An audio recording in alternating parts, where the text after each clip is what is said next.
こんにちは、さきです。今日はですね、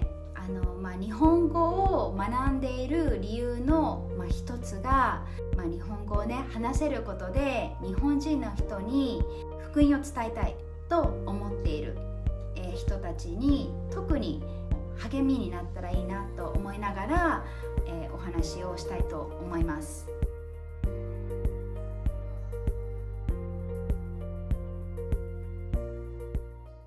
はい、ですね、最近使徒の働きを読んでいて、パウロがね3つの言語を使い分けるわけですよね。なんかギリシャ語だったら例えば、ユダヤ人じゃない人たちの、共通言語として主に話して、ギリシャ語を使って話していたり、あとはアラム語はユダヤ人が当時日常語として、使っていたものだと言われていますが、アラム語を、使って話したり、ヘブライ語は、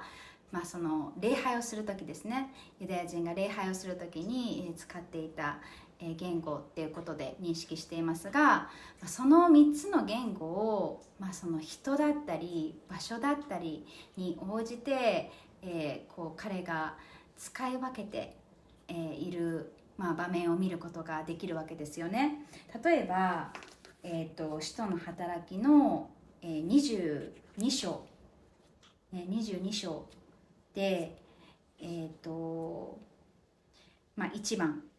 22章の1章、兄弟であり父である皆さん、これから申し上げる弁明を聞いてください。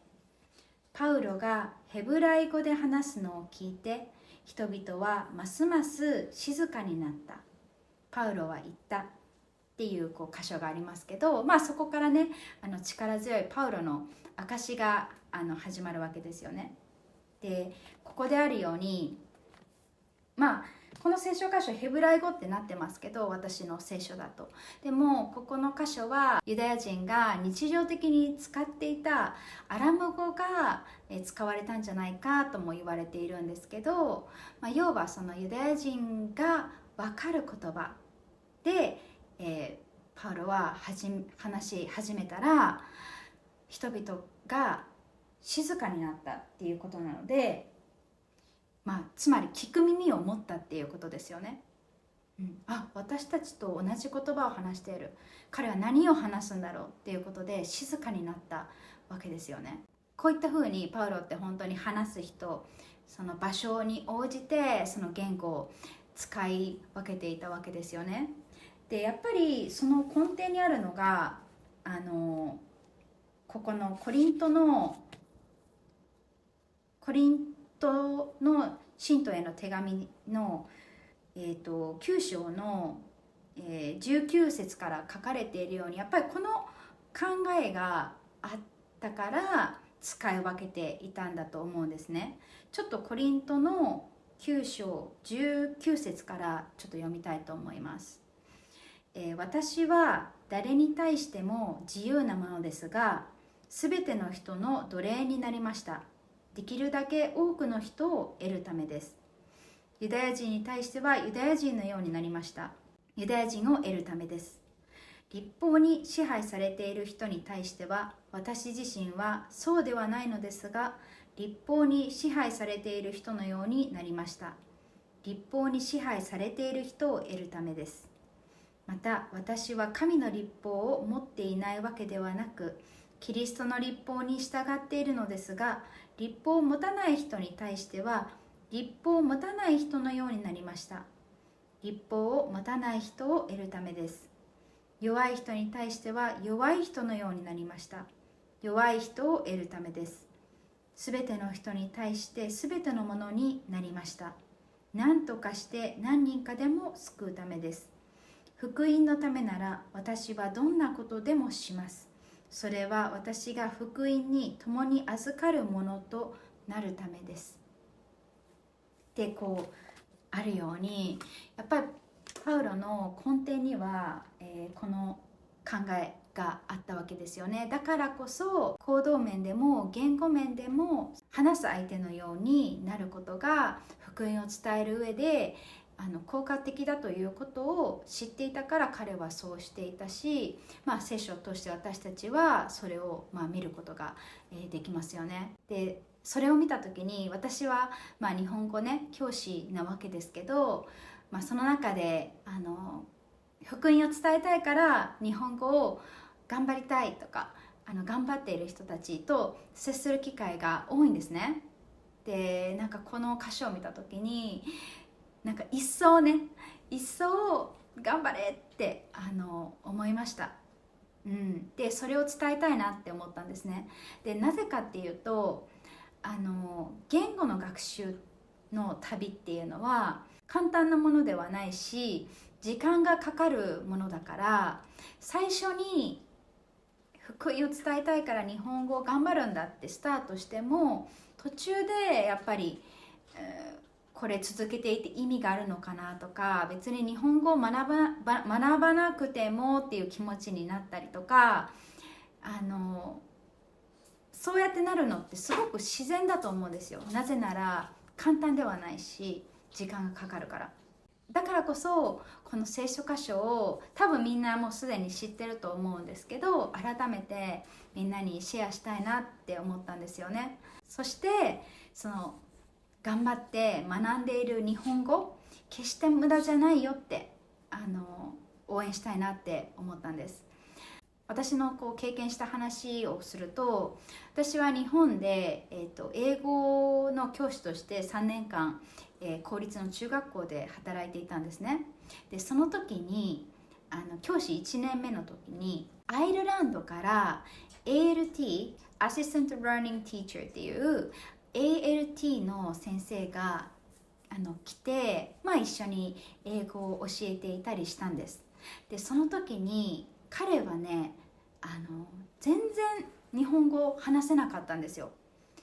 もう本当に多分ひらがなカタカナが書けてやっとぐらいな、もう本当に日本語の最初のスタートラインに立った状態で日本に、来たんですね。だから日本語で話しかけても、全く通じないから英語の先生がもう英語で彼には話すみたいな感じだったんです。だけど3年後彼は教科書に載っている日本語はもちろんその地のねバリバリの方言まで使いこなせていたんですよ。ちょっと標準語スタンダードな日本語と違うとかっていうんじゃないんですよ。私のいた香川県の方言って、例えば標準語だと今日は忙しいから手伝えないごめんね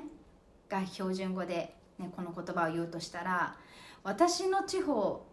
だと今日は忙しいけん手伝えんわごめんなわかりますこの違い。同じ日本語だと思えないぐらい違うでしょ。そうだからそうなんですよ、かなり違うんですね。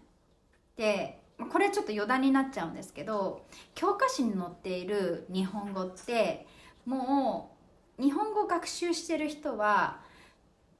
教科書の日本語は東京で話されている言語っていう認識でいた方がいいと思うんですよ。なぜなら東京以外の県に行ったらもう大なり小なり違うんですよ。ちょっと違ってたりかなり違ってたりするんですね。そうだから教科書を通して学ぶ日本語っていうのは東京で話されている言葉とか、ニュースで聞くような言葉けど、他の県に行って、ローカルな人と話すともうその標準語とは結構違う言葉で話しているよっていう認識で多分いた方が日本に行った時に多分びっくりしないと思うんで、ちょっと知っていてほしいんですけど、で話をちょっと戻すとそのねナイル先生っていうのは標準語だけじゃなくてもうバリバリに方言も話せるように3年目にはなっていて、だから普通 ALT の先生ってまあ英語の先生と授業するわけだから、そこの関係がまあそこだけの関係で終わったりするんですけど、彼はもう方言も話せていたから、もう他の科目の先生とか生徒からとか地域の人からすごく愛されていました。やっぱり嬉しいですもんね。なんかそこの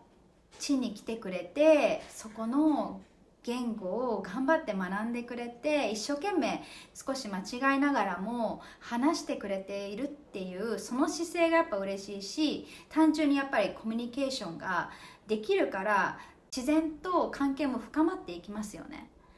そうなので、もし日本語を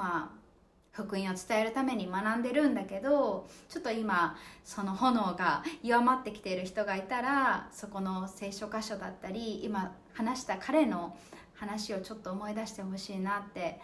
思います。本当に言語が喋れるっていうのはパウロが証明しているようにとっても意味があるっていうことで、このリマインダーっていうのは私にとっても、日本語を教えている私にとってもすごい励ましになりました。なぜならやっぱり生徒さんって福音を伝えたいと思って日本語を学んでいて、でそのサポートをやっぱり私がしているわけじゃないですか。だからやっぱり私が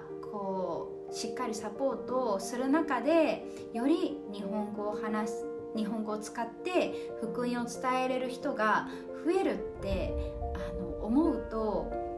それってすごい大事な仕事をさせてもらってるし、頑張らなきゃなって励みになりましたね。はい、ではまた次の動画でお会いしましょう。バイバイ。